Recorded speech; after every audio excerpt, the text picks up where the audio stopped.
Hello everyone, welcome back to the channel. I'm so happy you're here today. If this is your first time watching, welcome. And if you're back again, thank you so much for being here. Today we're going to do something a little different, something I think you're really going to enjoy. We're going to learn English through stories.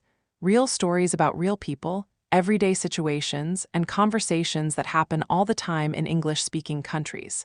And the best part, you don't need to take notes right now.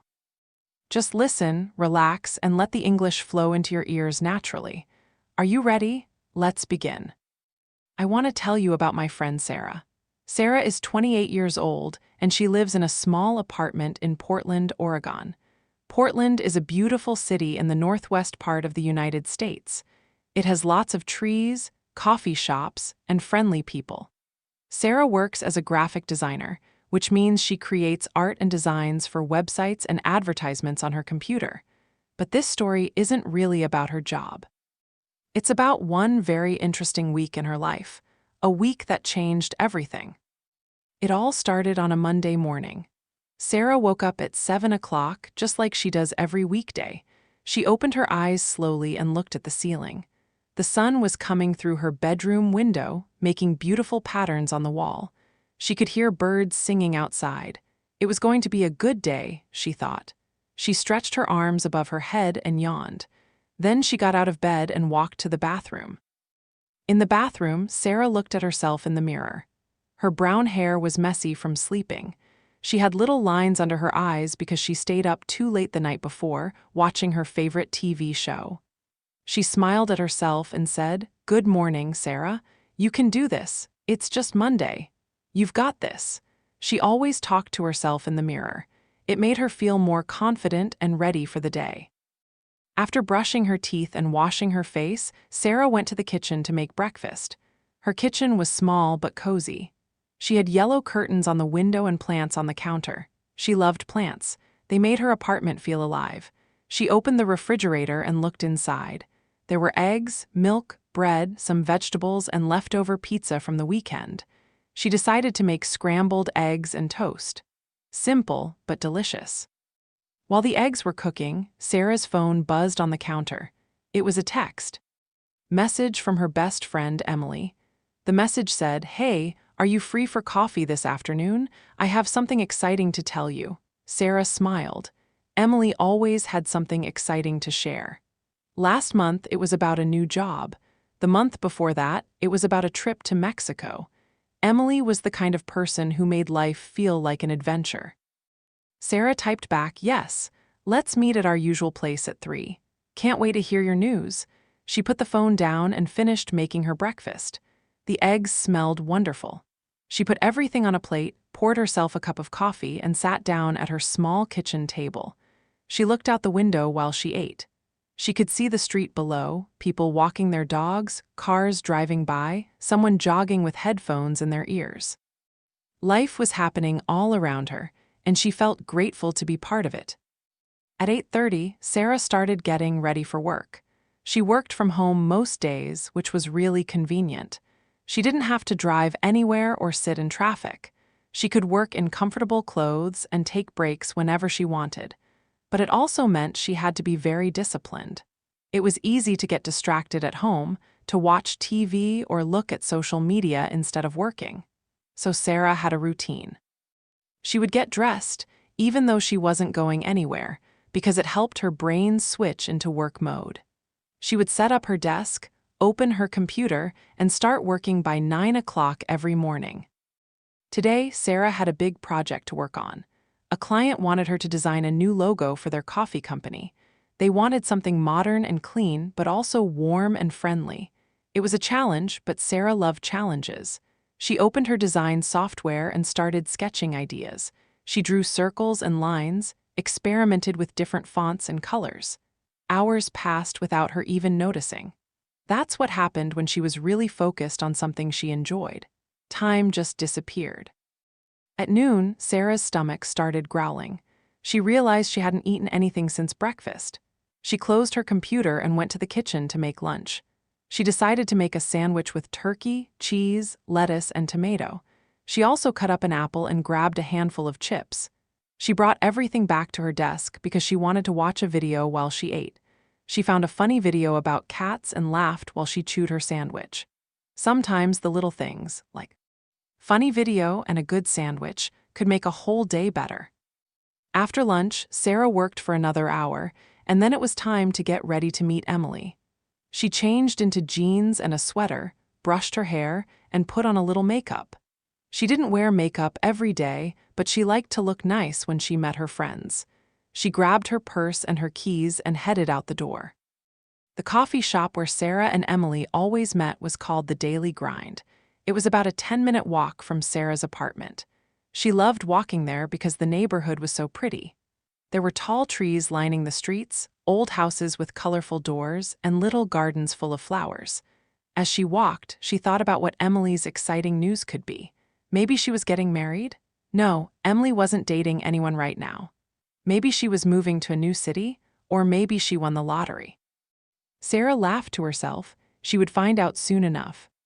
When Sarah arrived at the Daily Grind, Emily was already there, sitting at their favorite table by the window.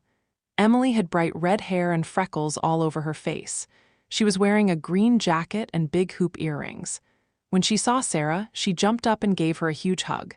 "Sarah, I'm so glad you're here," she said. Sarah hugged her back and said, "Me too. Now tell me, what's this exciting news?" They sat down and a waitress came over to take their order. Sarah ordered a latte and Emily ordered a cappuccino with extra foam. Once the waitress left, Emily leaned forward with a big smile on her face. "Okay," she said. "So you know how I've always wanted to start my own business, right?" Sarah nodded. Emily had talked about this for years. She wanted to open a bakery and sell homemade bread, cookies, and cakes. "Well," Emily continued, "I finally did it. I signed the lease for a space downtown. I'm opening my bakery next month." Sarah's mouth dropped open. "Emily, that's amazing," she said. "Oh my gosh, I'm so proud of you. This is huge." Emily's eyes were shining with excitement. "I know," she said. "I'm so nervous, but I'm also so excited. I've been planning this for so long, and now it's actually happening. I can't believe it." The two friends talked for the next hour about Emily's plans.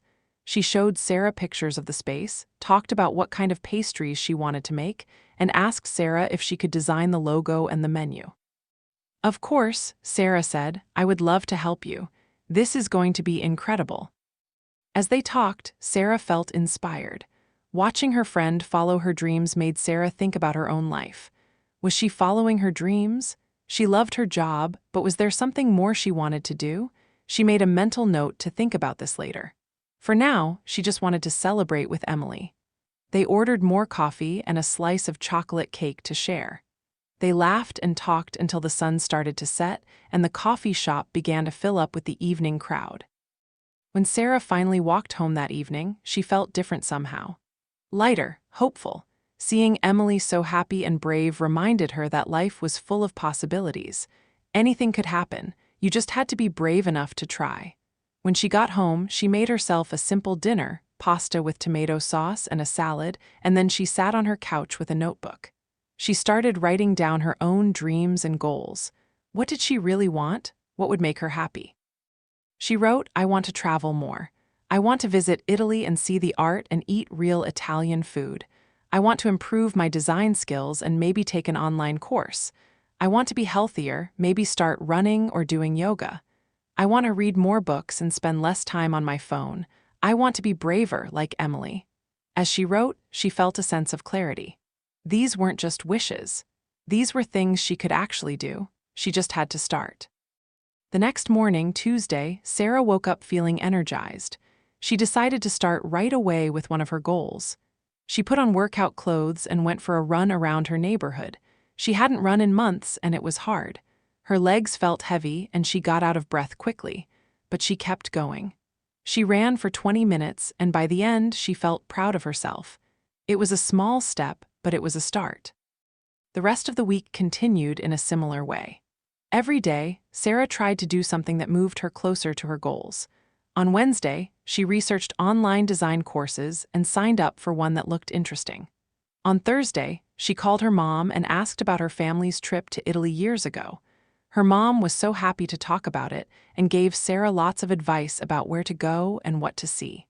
On Friday, Sarah finished the logo design for Emily's bakery. It turned out beautifully, with a simple drawing of a loaf of bread and the words Emily's Kitchen in elegant letters. Emily loved it. By Saturday, Sarah was exhausted but happy. She had accomplished so much in just 1 week. She spent Saturday morning cleaning her apartment and doing laundry. In the afternoon, she decided to treat herself. She went to a bookstore downtown and bought 3 new books. One was a novel about a woman traveling through Europe. One was a cookbook with healthy recipes, and one was about creativity and finding your passion. She also bought a fancy coffee drink and sat in the bookstore cafe, reading for an hour. It was peaceful and perfect. That evening, Sarah met up with a group of friends for dinner. They went to a Thai restaurant that everyone loved. There were 6 of them at the table, laughing and sharing food and telling stories. Sarah told them about Emily's new bakery, and everyone was excited for her. One friend, Marcus, said he had always wanted to start his own business too, maybe a music studio where he could teach guitar lessons. Another friend, Lisa, said she wanted to write a book someday. As they talked, Sarah realized that everyone had dreams. Everyone had something they wanted to do, but not everyone was brave enough to actually do it. That was the difference. Bravery, action, not just wishing, but actually trying.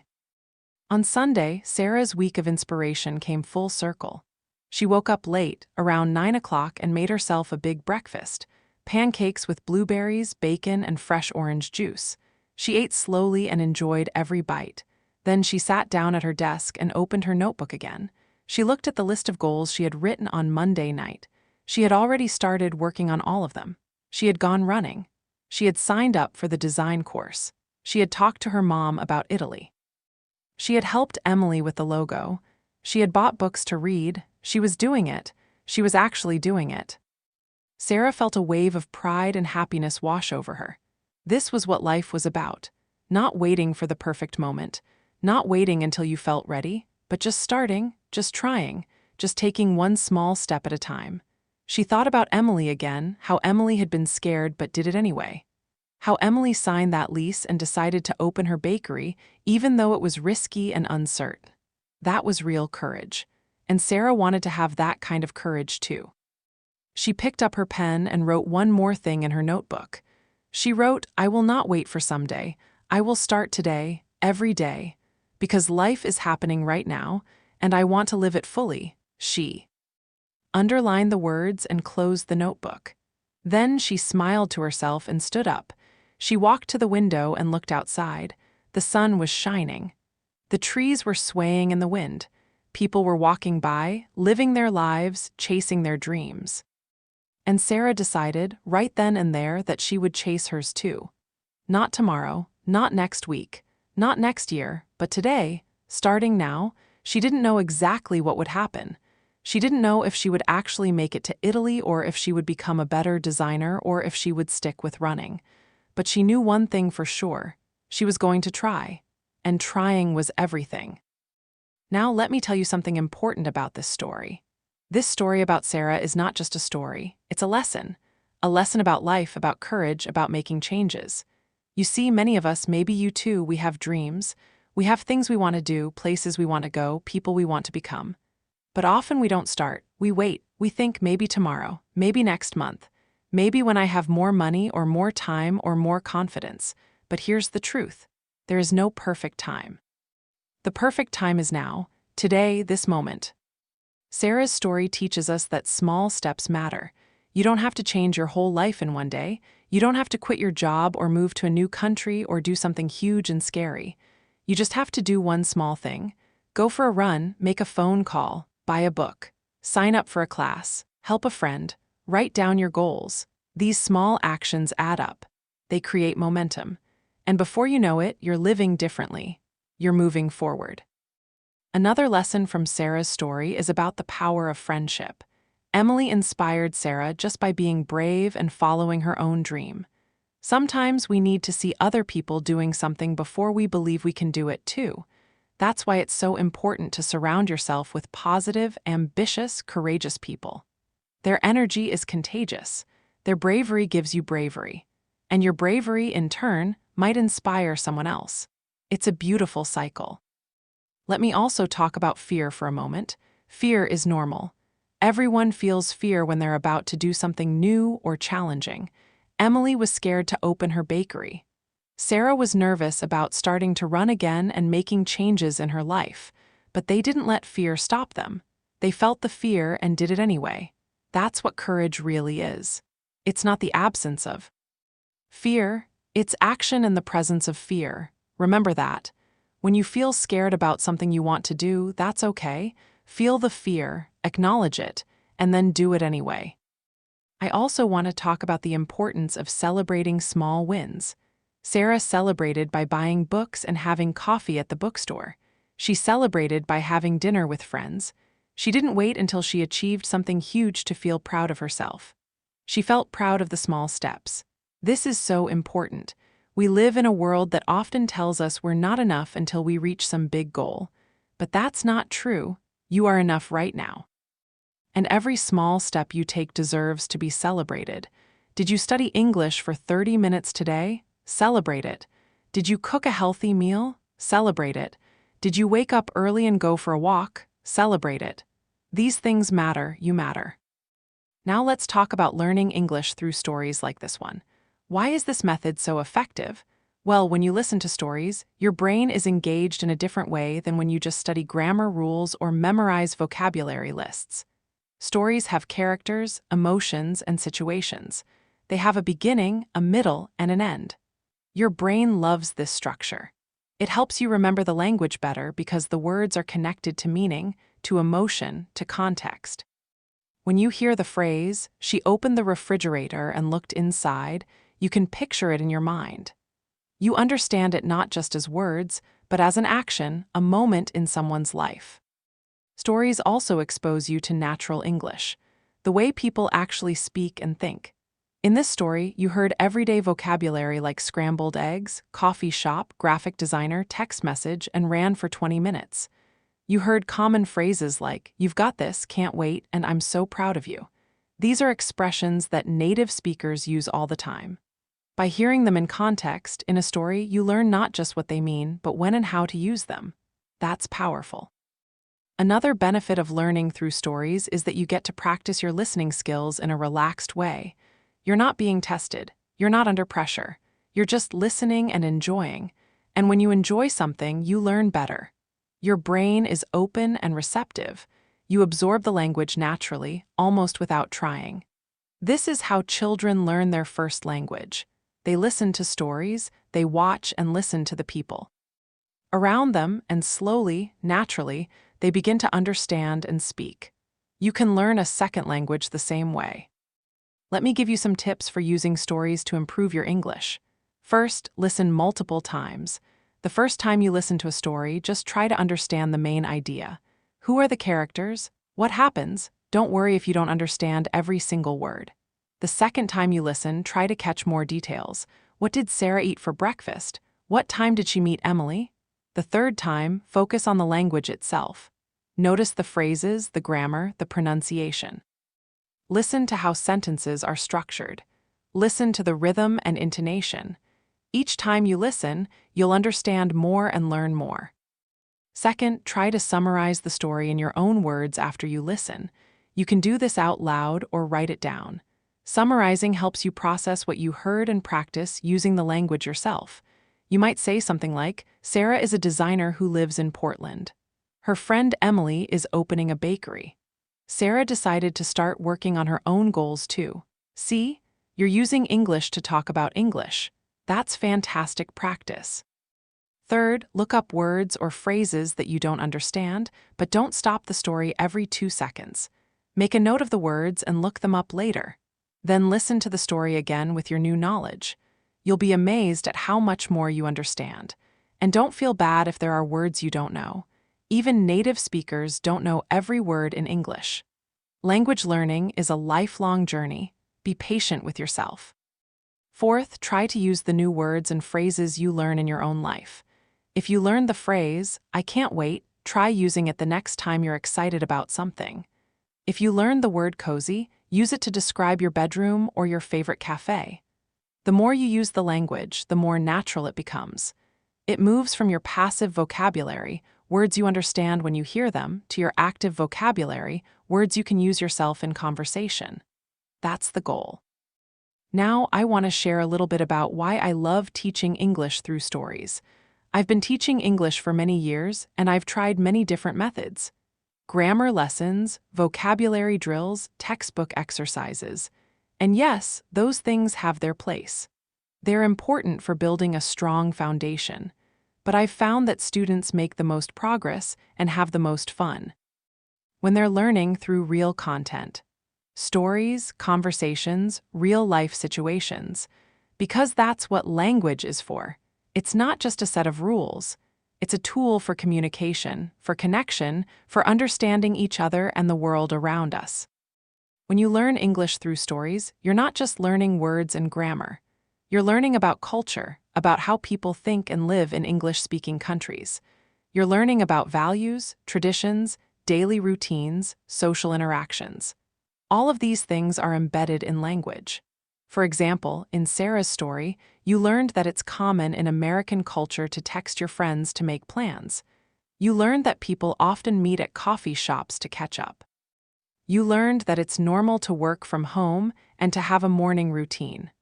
These are cultural insights that help you not just speak English, but understand English speakers. Language and culture are inseparable. You can't really master a language without understanding the culture behind it, and stories are one of the best ways to explore that culture. Through stories, you meet people from different backgrounds, you see how they solve problems, how they celebrate, how they deal with challenges. You get a window into their lives, and this makes you not just a better English speaker, but a more empathetic, more culturally aware person. And in our globalized world, that's a valuable skill. Let me also say this. Learning a language is hard work. There's no way around it. It takes time, effort, patience, and persistence. There will be days when you feel like you're not making progress. Days when you forget words you thought you knew. Days when you can't understand what someone is saying, even though you've been studying for months. Those days are frustrating. I know. I've learned other languages and I've had those days too, but here's what I want you to remember. Every single person who speaks a second language has had those days. Every single one. You are not alone. You are not failing. You are learning. And learning is a process, not a destination. The key is to keep going, to not give up, to find ways to make learning enjoyable so that you want to keep doing it. That's why I make these videos. I want to make English learning something you look forward to, not something you dread. I want you to feel excited when you see a new video, not stressed. I want you to feel proud of yourself for showing up and trying, even on the hard days, because showing up is half the battle. Consistency is more important than perfection. It's better to study English for 15 minutes every day than for 3 hours once a month. Small, regular efforts lead to big results over time. So as we come to the end of today's story and lesson, I want to leave you with some encouragement. You are doing great. Yes, the fact that you're here watching this video, listening to English, trying to improve, that's amazing. You should be proud of yourself. Learning a language is one of the most challenging things a person can do, and you're doing it. You're showing up. You're trying. That takes courage. That takes dedication. And I see you, I appreciate you, and I believe in you. Keep going, keep listening to stories. Keep practicing. Keep making mistakes because mistakes are how we learn. Keep celebrating your small wins. Keep dreaming about what you'll do when your English gets even better. Maybe you'll travel to an English-speaking country. Maybe you'll get a better job. Maybe you'll make new friends from around the world. Maybe you'll watch movies and understand them without subtitles. Maybe you'll read books in English. Maybe you'll even teach English to others someday. Whatever your goal is, it's possible. It's absolutely possible. You just have to keep going, one step at a time, one day at a time, one story at a time. Thank you so much for being here with me today. I hope you enjoyed Sarah's story. I hope it inspired you not just to improve your English, but to think about your own life and your own dreams. What's your version of Emily's bakery? What's your version of Sarah's list of goals? What do you want to do and what's stopping you? Remember, there's no perfect time. The perfect time is now. Start today. Take one small step, and then another, and another. Before you know it, You'll look back and be amazed at how far you've come. If you enjoyed this video, please give it a thumbs up. It really helps me know what kind of content you like, and it helps other English learners find this video too. And if you haven't already, please subscribe to the channel and turn on notifications so you never miss a new lesson. I post new videos every week, and I have so many more stories and lessons planned for you. I'm so excited to continue this journey with you. Also, I'd love to hear from you. Leave a comment below and tell me, what did you think of Sarah's story? What was your favorite part? And what's one small step you're going to take today toward your own goals? I read every single comment, and I love hearing from you. Your stories and your progress inspire me just as much as I hope I inspire you. We're all in this together, learning and growing and supporting each other. That's what this community is all about. All right, my friends, that's all for today. Thank you again for watching, for listening, for learning, and for being part of this amazing community. I'll see you in the next video.